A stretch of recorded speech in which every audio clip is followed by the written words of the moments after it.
see any hands up, so Sorry, go I forgot to ahead. record. That's right. So we're looking at the approval of October and December minutes. There were no questions, so can I get a motion to approve the minutes?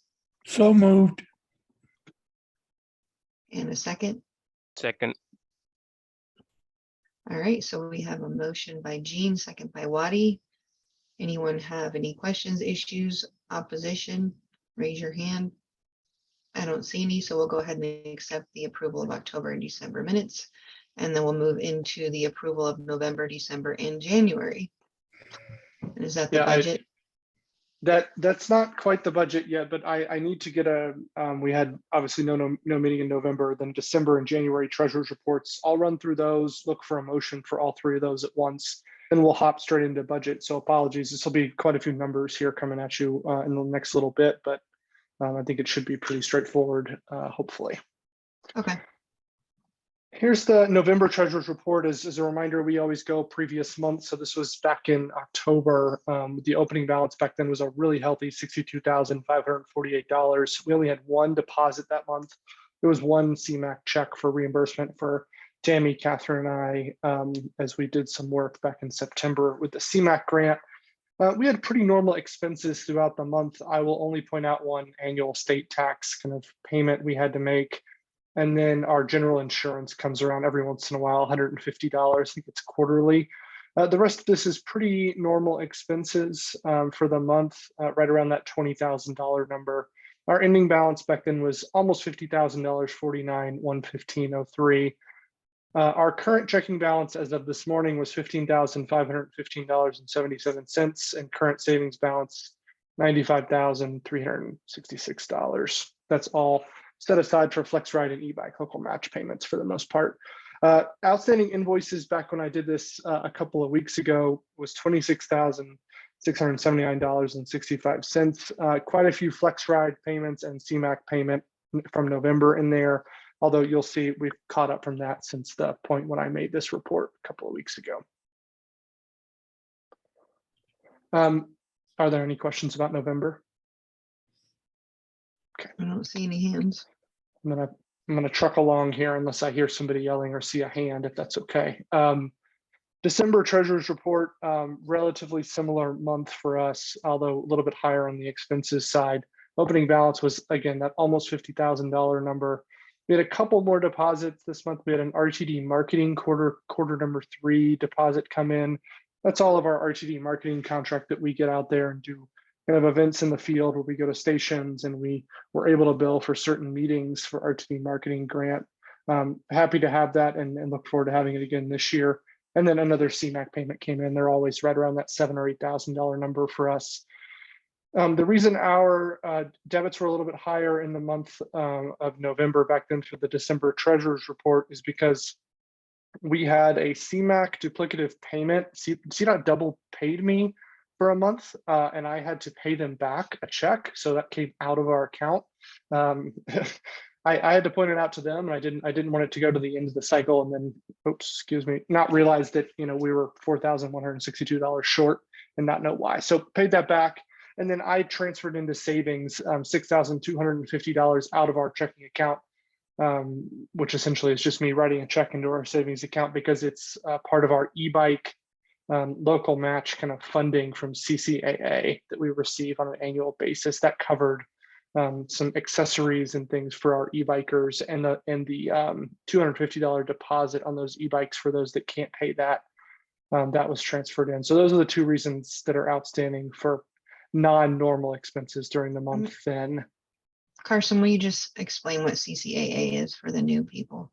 Yeah, sure. It's gosh, I'm gonna get the acronym wrong, so that's embarrassing. But as I understand it, there's a community action fund essentially that allows us to work with them, and Jean has a great relationship on our team with them and has been able to kind of get some local match pieces and accessory pieces and the deposit pieces done for the e-bike in the first phase, and then this was for the second phase. So if you know the acronym, I apologize, I don't know it off the top of my head.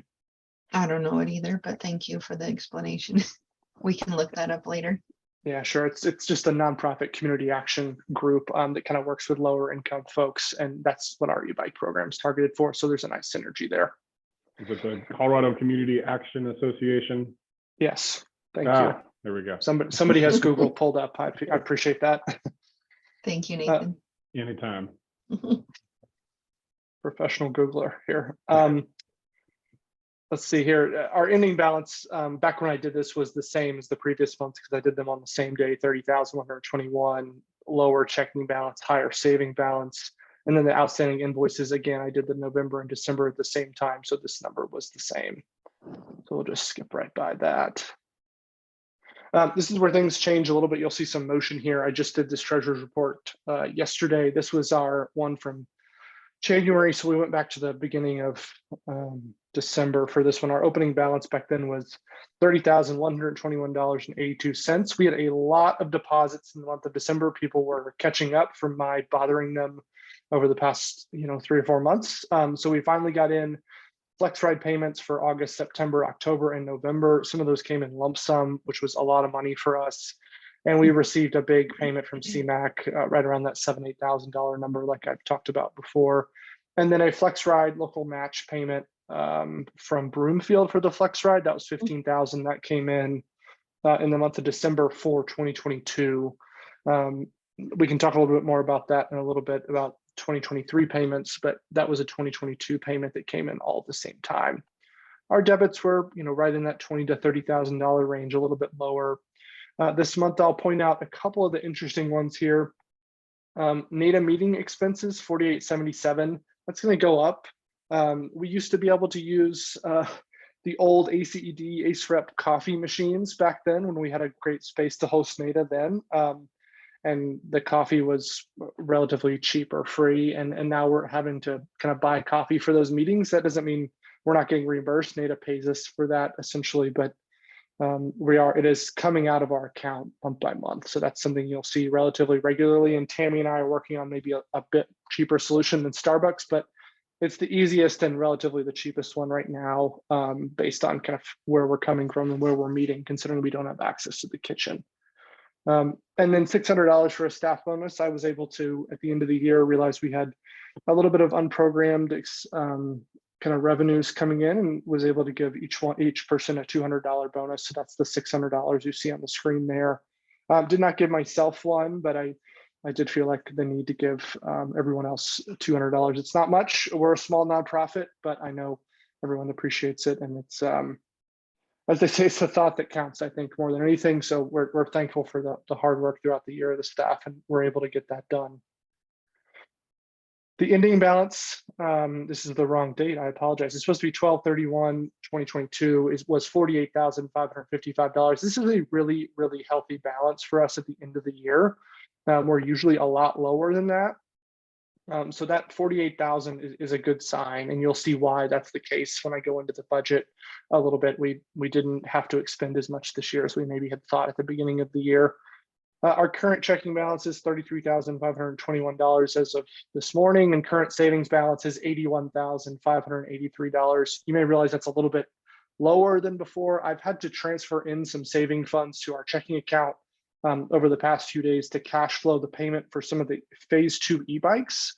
That was about $10,000, $9,500 that came out to pay for some e-bikes and accessories. And the way our RTD grant is working, they're paying for a lot of our phase 2 e-bikes is we pay up front and then they pay us back. Luckily, we have the cash flow ability right now to do that. So I've been transferring around some money to make sure that we're in a comfortable place in our checking account, keeping it around that $20,000 to $30,000 number in case anything goes wrong. So that's why that number is a little bit lower. And then as of this morning, I said you'd see this current outstanding invoices change throughout the treasurer's reports. We're only $4,257 in terms of outstanding invoices right now. That's because back in December, we got a ton of stuff in.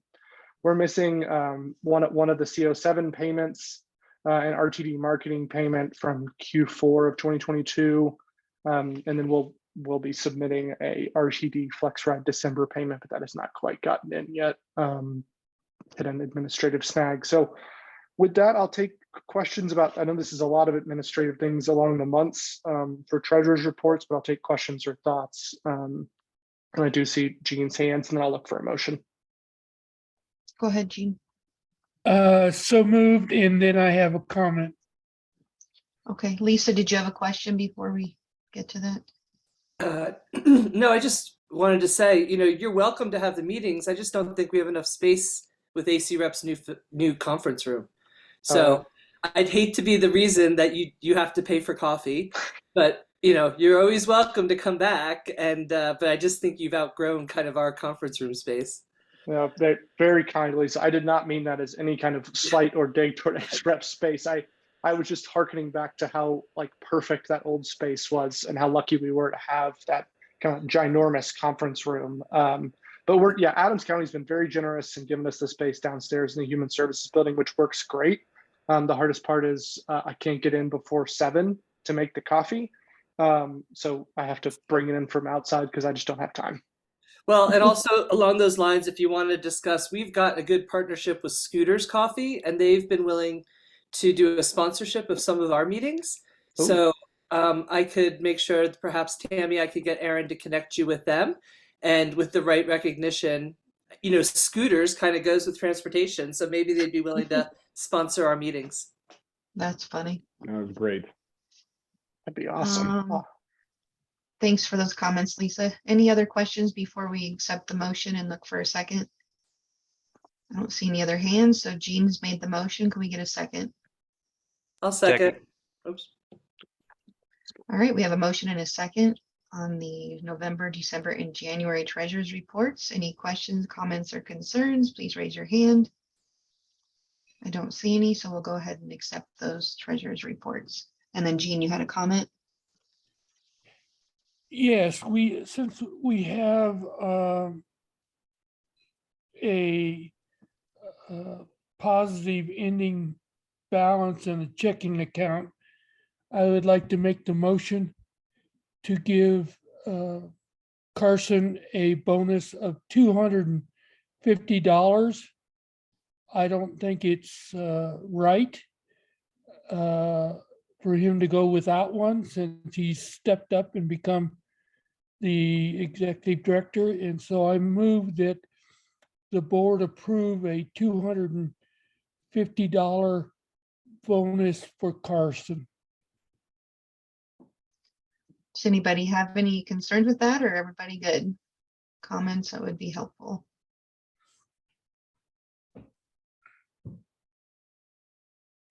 Lisa's got a thumbs up.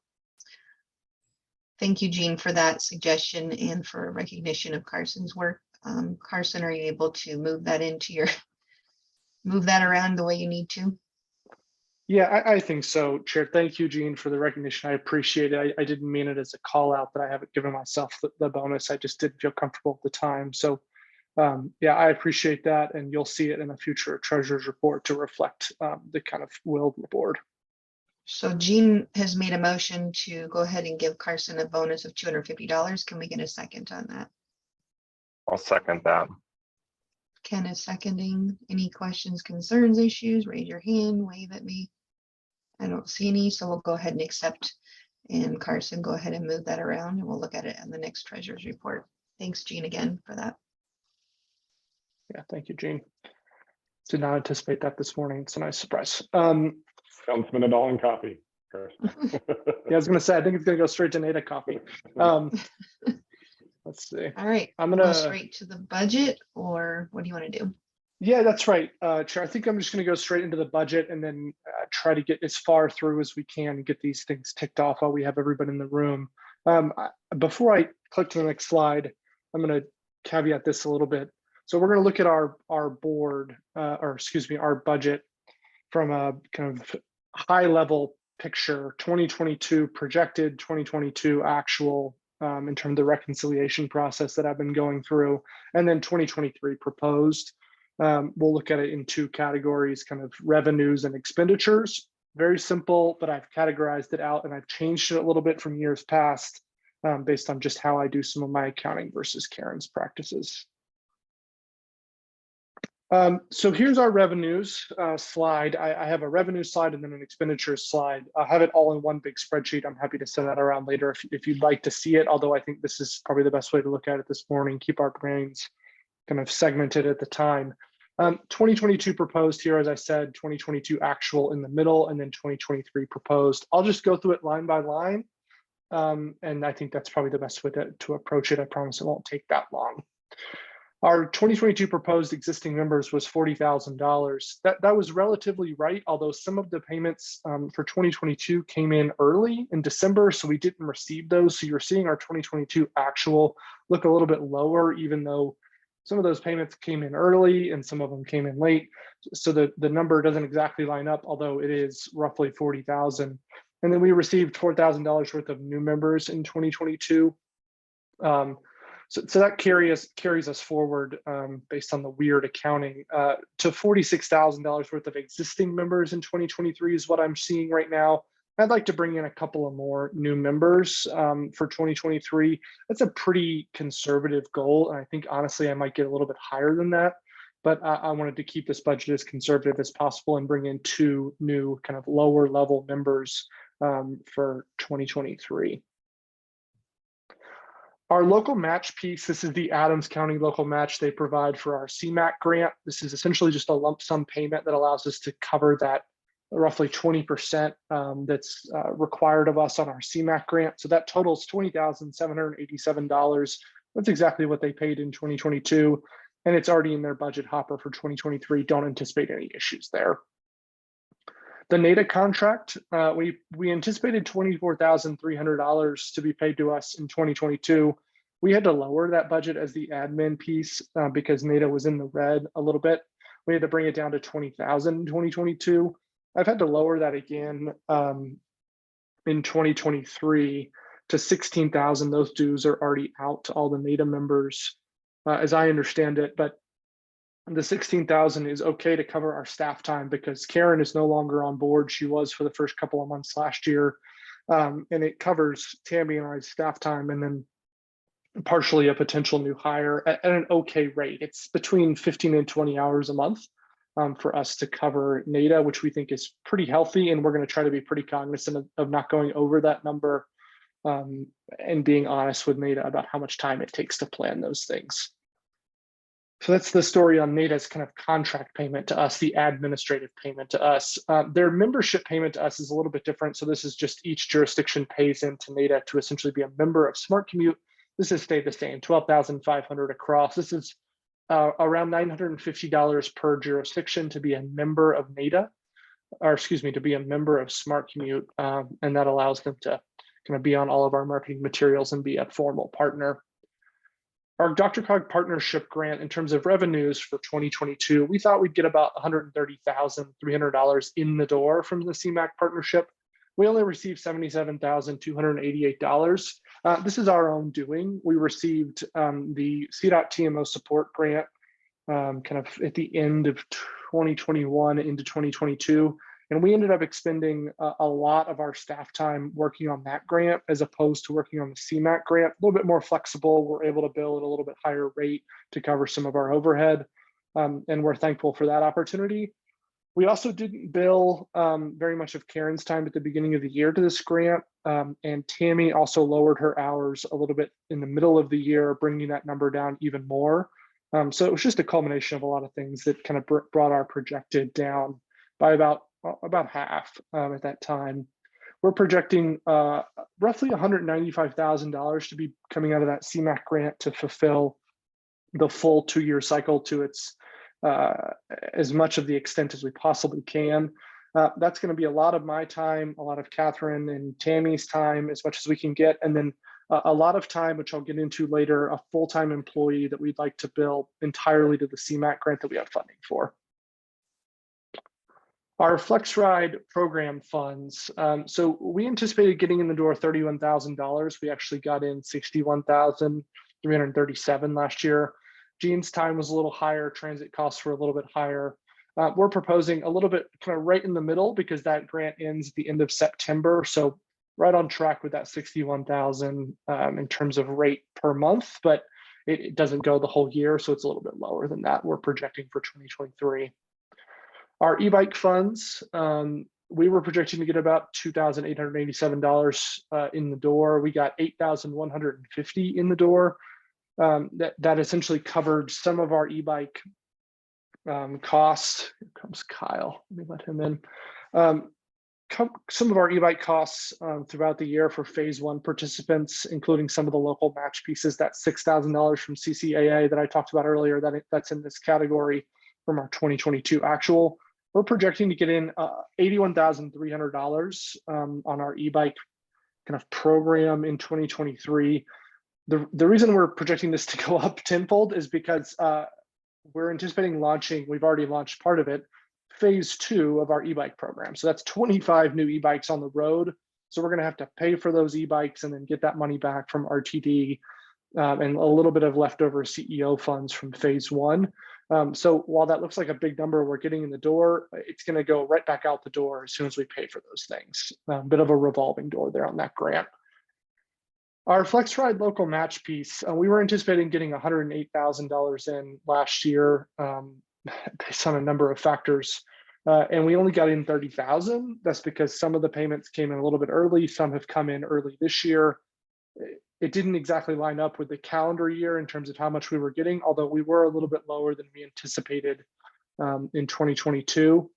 We're anticipating getting an additional $83,000 worth of local match to cover our FlexRide program, which is right in line with what the grant requires for 2023 for us to be kind of on track.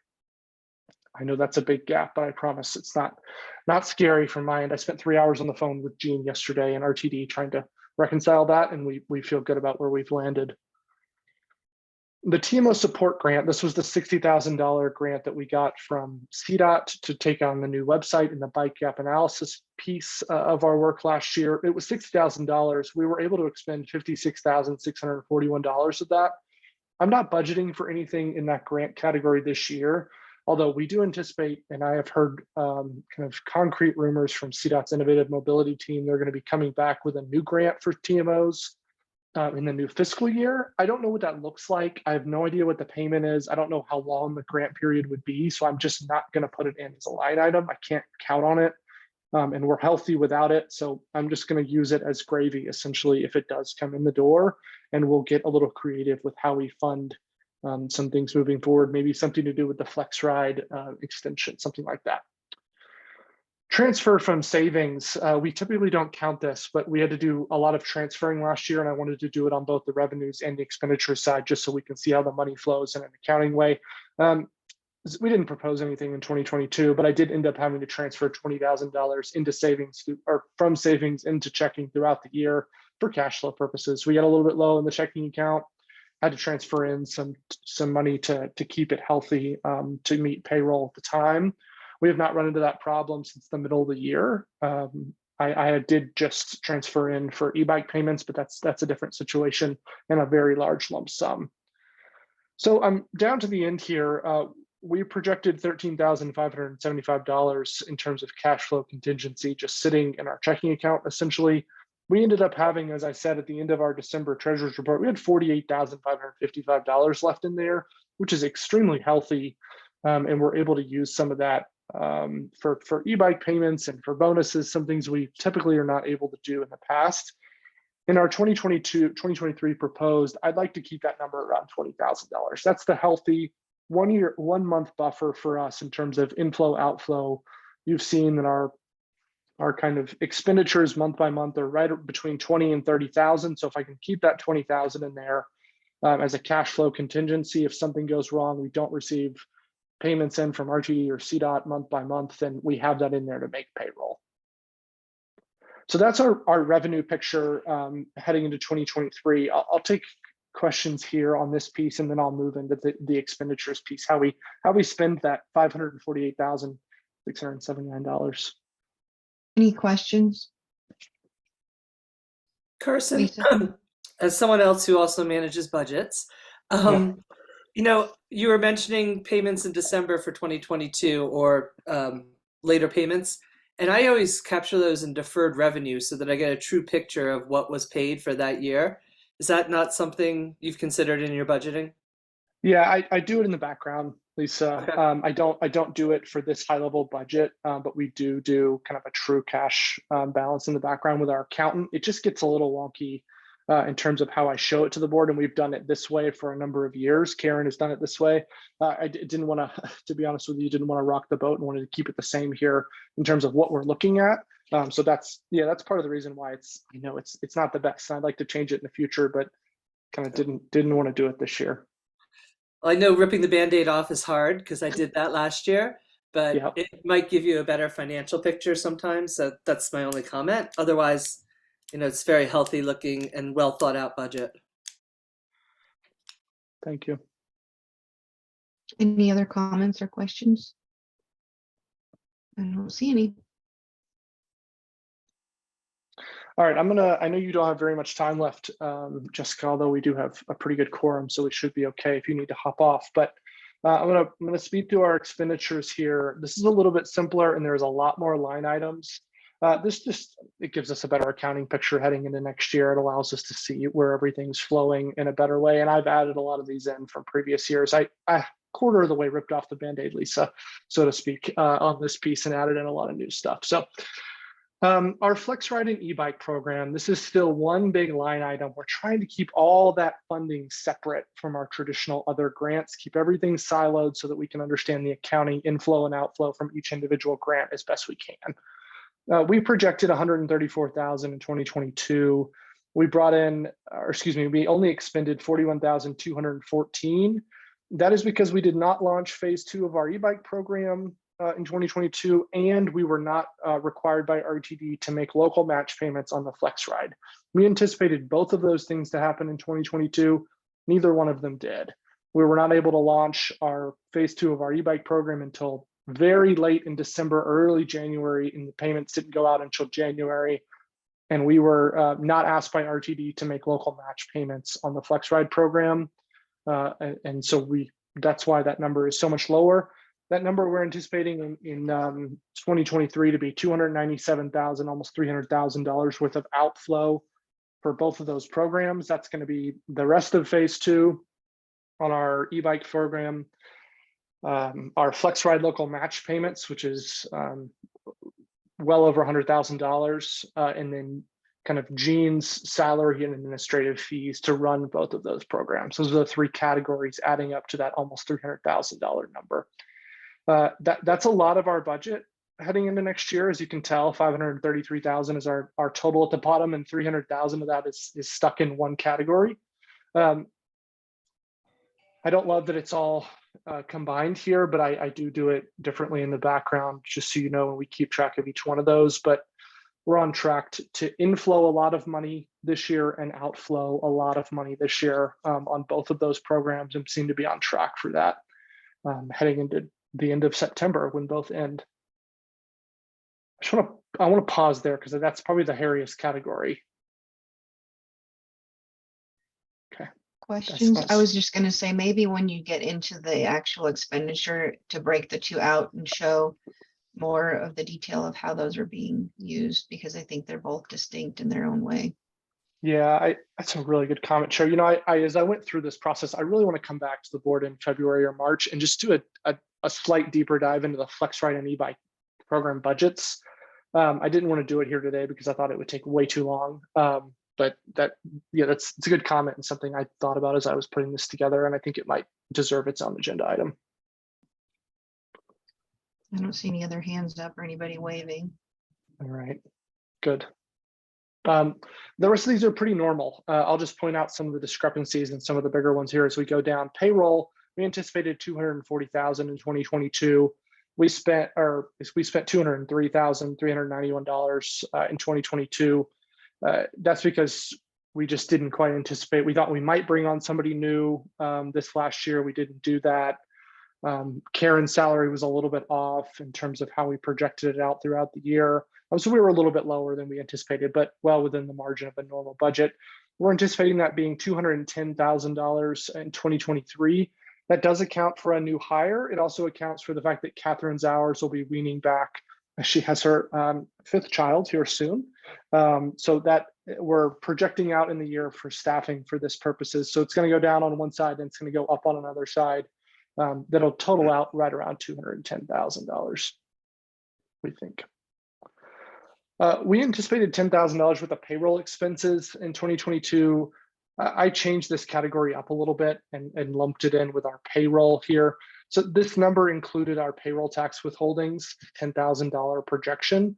I've lumped that in with the actual for 2022 because it's a better way for me to capture how much we're paying for actual payroll. We spent $1,372 on the actual payroll services. That's who we pay to run our payroll and do the withholdings for us and run all the tax reports. I'm budgeting $2,000, a little bit higher than that $1,300 for 2023, just because I'd like to move to a direct deposit system if I can with that payroll tax service heading into next year. So I'm going to leave a little bit extra room in there to maybe go into that. We budgeted $5,000 for our equipment and supplies and only spent $342. I'm not sure why we budgeted so much last year, to be honest with you. It was pretty high. We only spent $342 on printer toner. And I'm budgeting $1,500. That's pretty high, but that's because I think we may have to buy a new computer for a new person when we bring them on, hopefully in the spring. Mileage, we always reimburse mileage. $2,000 was our budget. We spent about $1,300. I'm going to keep it at $2,000 because of a new hire. Again, might be driving more miles than the rest of us. $2,500 is what we budgeted for web support last year. We only spent $1,258 on web support last year. So as we moved, when we launched our new website, we moved to a new web hosting and web kind of support person. Their rates are a little bit lower. So we're going to keep that right around $1,300 this year, keep it healthy. I've asked him what it would look like for 2023, and he said it's going to be the same. So that should be a pretty healthy budget for us in web support. Accounting, $4,000. We didn't spend anything last year actually on accounting. We looped some of that in with our payroll services, and I don't anticipate spending a lot on accounting this year. I might end up hiring a new accountant this year. But that's yet to be seen. Yeah, I know that category looks a little bit strange, but some of it got lumped in with our payroll taxes here, our payroll services, excuse me, here. Marketing and newsletter, we anticipated we spend $2,000 on things like MailChimp and SurveyMonkey, all the kind of services we use. We spent $852, which was about half. So we're going to budget about $1,000 for that this year. I think that's pretty healthy. C.TMO grant expenses is a new category that I added in. We didn't budget anything for this last year, but we did end up spending $15,503 on basically contract services as a part of our C.TMO support grant to build our website, to do some of the web backend stuff. So I wanted to have its own expenditure line item for the 2022 actual. We're not anticipating spending anything in that category, as I said again, because we're not anticipating getting anything in from CDOT this year in 2023. General office supplies, we budgeted $4,000 in 2022. We didn't spend a dime, and I'm not anticipating spending anything this year because I'm lumping that in with our equipment and supplies category up top, and I will just eliminate that heading into the future years. We reimburse people for their cell phone usage here at Smart Commute, $40 a month. We budgeted $1,500 last year. We spent around $1,080. And then $1,400 is what we anticipate spending next year. That's a little bit higher because we'll have a new hire. We need to keep our promise and pay for their cell phone as we normally do. Thank you, Jessica. Transforum, we didn't budget anything, didn't spend anything last year. $2,000 is what I'd like to put in the budget this year, assuming we're able to pull off a Transforum a little bit later in the year. I'd like to have that in a line item just in our budget, just in case we're able to pull off an event with a new hire. We need to bring somebody on before we're able to get into the weeds of planning something like that from a staff time perspective. Bike to Work Day, didn't budget anything, didn't spend anything. I'd like to stick in $250 in case we need to beef up one of the stations with a little bit of our own funding. This year, $250 seems pretty low, but it's able to really get some bang for the buck at a Bike to Work Day station. And then NADA, we didn't budget anything. We spent $147. I'm anticipating spending roughly $500 on food and coffee this year. That should be enough for us to cover throughout the year, especially if we're able to get scooters on board. Lisa, that'd be great. Insurance, we budgeted $2,000. We spent $1,300. I'm budgeting right in the middle, right around $1,500. Seems to be a real cost. The reason it went down last year from our projected revenues, because when I came on, I talked to State Farm and got some of our rates changed around because we were still paying for in-person office coverage, which is not what we do right now. And some of their rates changed as we change some of our coverages to reflect our current work environment. We budgeted $2,500 for travel and training, didn't spend anything. I'd like to budget $1,500 in case there's a travel and training experience that we'd like to spend a new staff hire to, or me, or Catherine, or Tammy, or Jean to. It's always good to have that in there in case something comes up throughout the year. We budgeted $1,500 in terms of registration and event fees. We spent $850 to register for ACT, the Association of Commuter Transportation, to be a member of that for the year for our group. I'm budgeting a little bit more than that this year so that maybe we could register for an event or two, like Bicycle Colorado's event coming up in a couple of weeks that we might send some people to. Promise we're almost done. I know this is a lot of line items. Board development and meals. We didn't budget anything, although I did spend $153 on us last year. And we went out to Lazy Dog. I brought that up to $250 this year because I think we'd like to get out there at least quarterly and do coffee or lunch or something like that. So glad to have a little bit of budget room to go after something like that and get us together over food or drinks. Storage unit, we didn't budget anything because we didn't think we needed it. We had Karen's great garage. Some of you may be familiar, it's a nice space. we had that at our disposal, but we don't have that anymore. So we paid almost $1,000 last year in terms of storage unit. I'm budgeting a little bit more because their rates went up toward the end of last year. We pay $89 a month for that storage unit. It's a pretty good deal right off I-25 and Thornton Parkway. Seems to work pretty well for our team until we can ever find a space again for us to keep some stuff. Miscellaneous expenses, things throughout the year that add up. As you know, we budgeted about $8,000. That was pretty spot on. We spent about $8,897 on miscellaneous things throughout the year. I'm going to budget about the same for this year. Seems to be a pretty healthy place for that.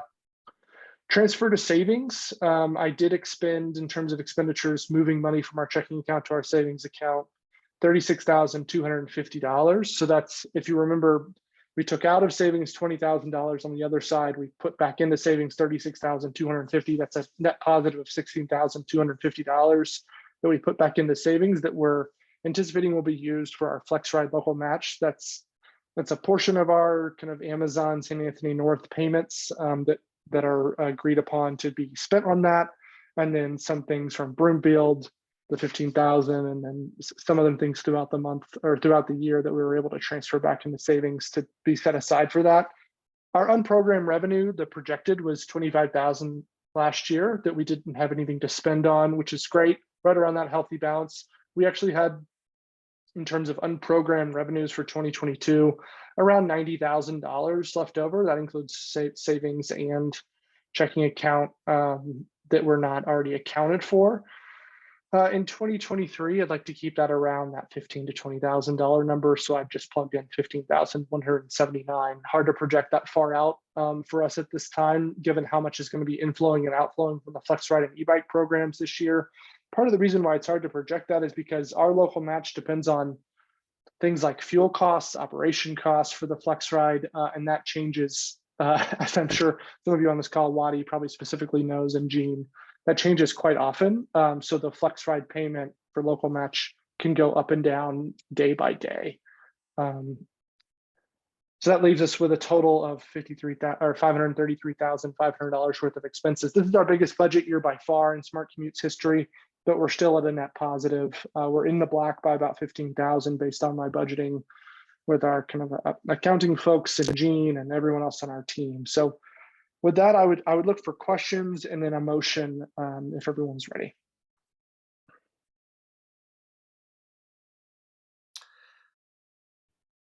Carson, I have a quick question. The Sure. Trans Forum. Any questions? Lisa? Yep. So Trans Forum, could that be a revenue generator, and therefore maybe you should have put something on the revenue side of the budget? Yeah, that's a good point, Lisa, and I think you know events as well as I do, if not probably a lot better.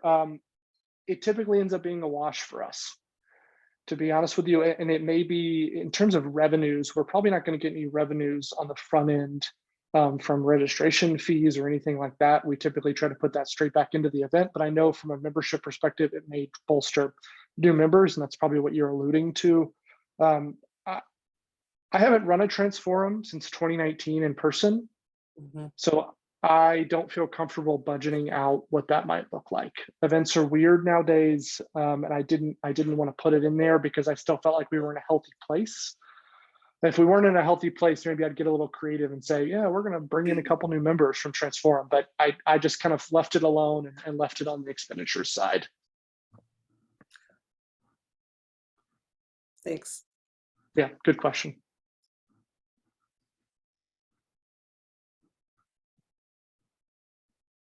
Anybody else? All right. Looking for a motion to approve the 2023 budget. So moved. I'll second. All right, we have a motion and a second. All those in favor say aye. Or put your Aye. hand up. Aye. Aye. All right, and the 2023 budget is approved.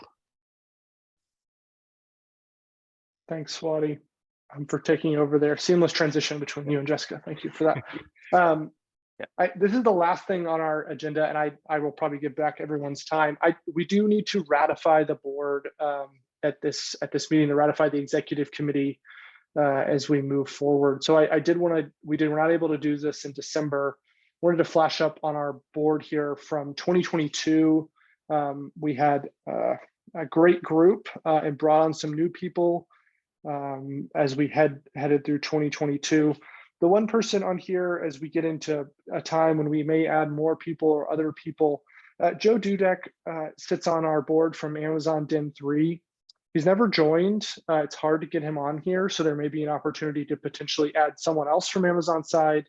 I know, Lisa, you've worked with some folks from Amazon before on that kind of the government affairs side. Maybe that's the answer. I'm not sure exactly what that answer is. I want a voice from Amazon and specifically Den 3 on the board, although he's not able to join ever, and I would hate for him to take up a spot for someone that's interested in joining. And then our good friend Troy is not very seldom able to join us because there's a conflict on his schedule. We're supposed to get coffee and chat about maybe bringing on someone from United Power that could represent him on the board heading into the next couple of years. Xcel Energy has had a seat on our board in the past. They've had some staff changes and regional changes.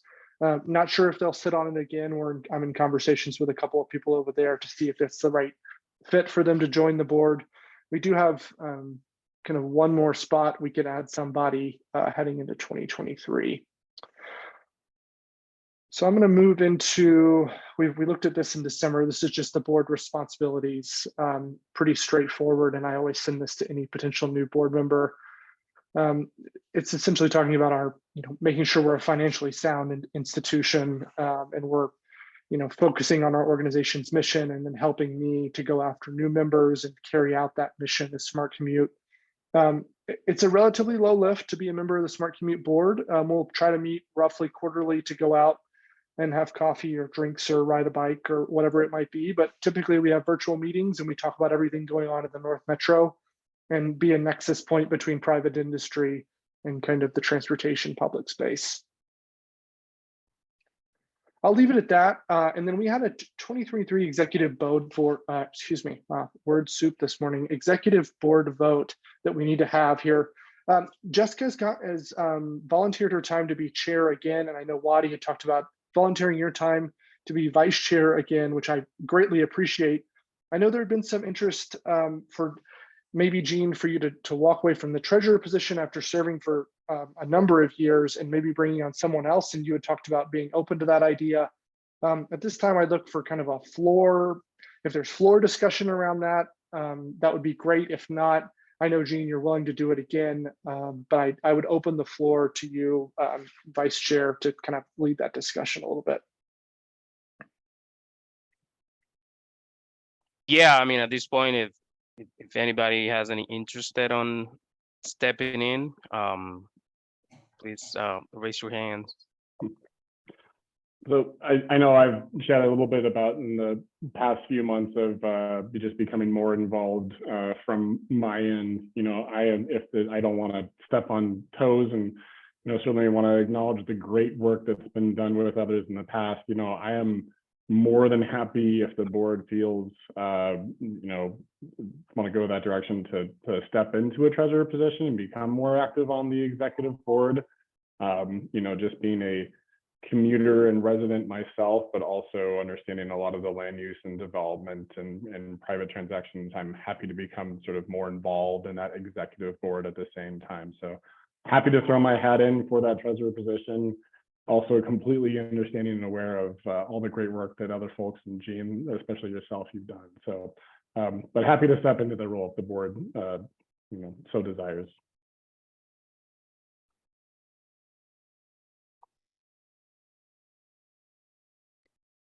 I see some nodding heads. Any other comments?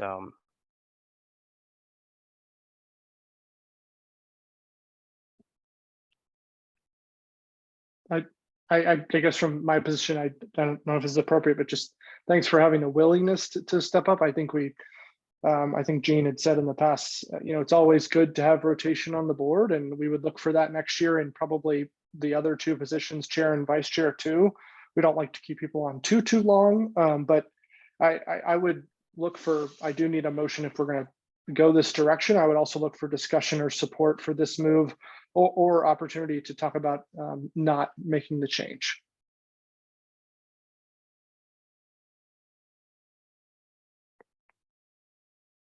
I just say, Nathan, thank you for your willingness to step up. And if we're looking for a motion, let's say, what is it, a motion for Nathan to assume the treasurer role? Is that what we need? Yes.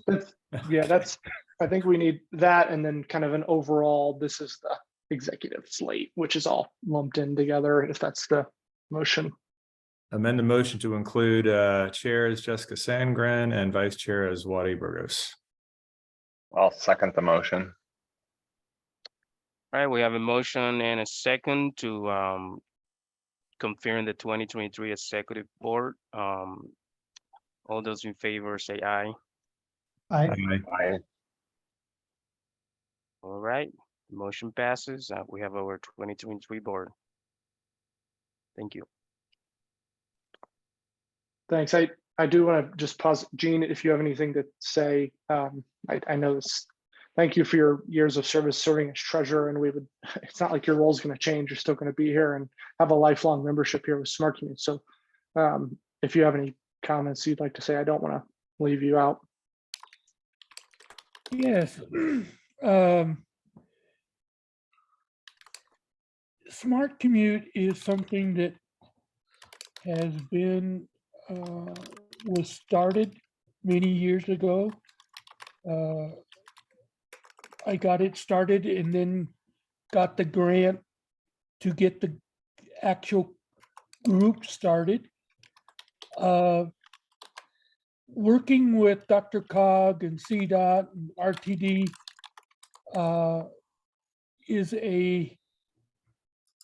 it's not an impossible task, but it is a tough task to keep them current, I guess is the best word to say. And I'm glad that we're going forward. I have some,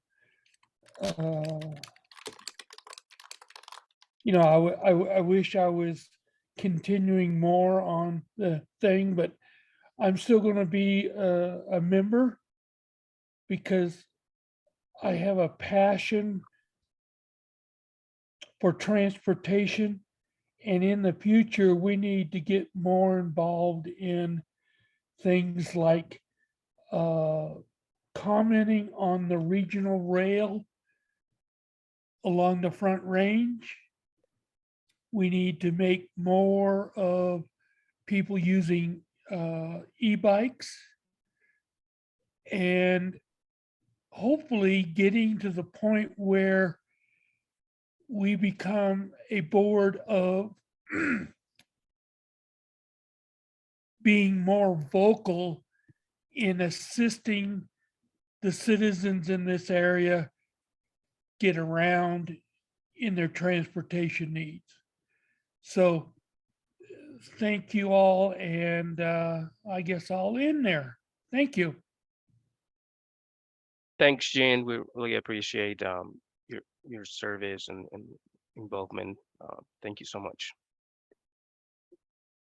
Yeah, thank you, Gene. I certainly don't take your opinion lightly. I know how much weight it carries, especially in the North Metro and among Smart Commute. So thank you for staying involved, and we look forward to you to staying involved in the future.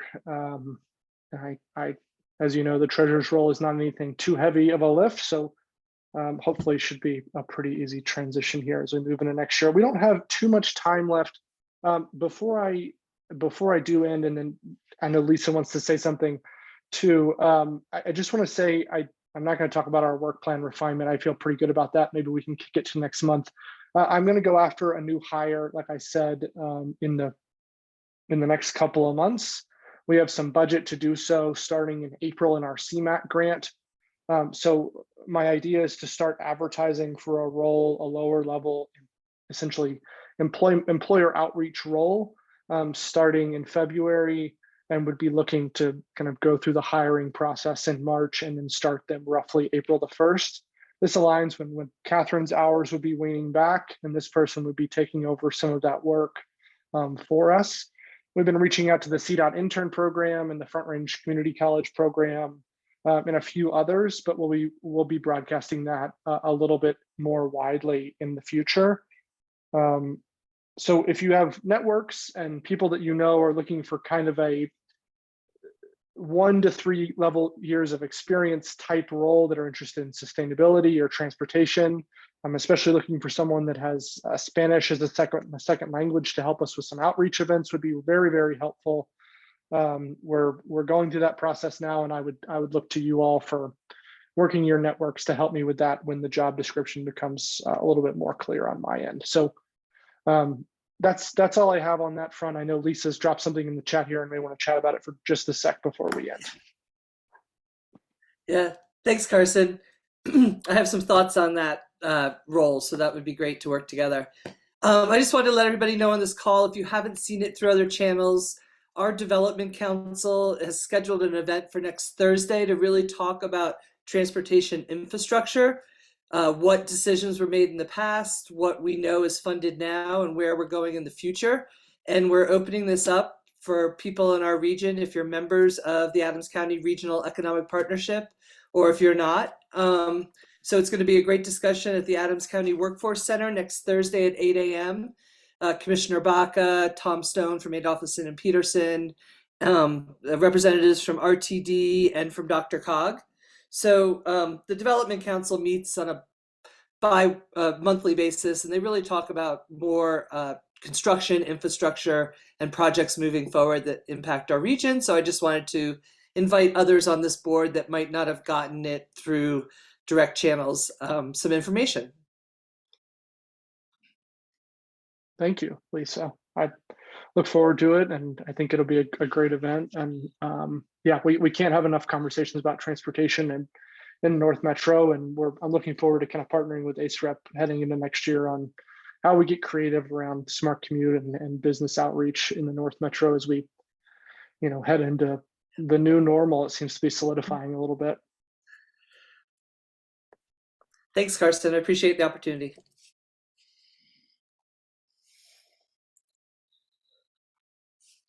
That's all I have, Vice Chair. All right, well, thank you everyone for participating, coming in early this morning. If we don't have any other questions or comments, I'll go ahead and adjourn the meeting. Thanks everybody for hopping on. I really Thank you. appreciate it. Thank Thanks, you everybody. all. Bye. Have a great one. Guys. Bye. Thanks, everyone.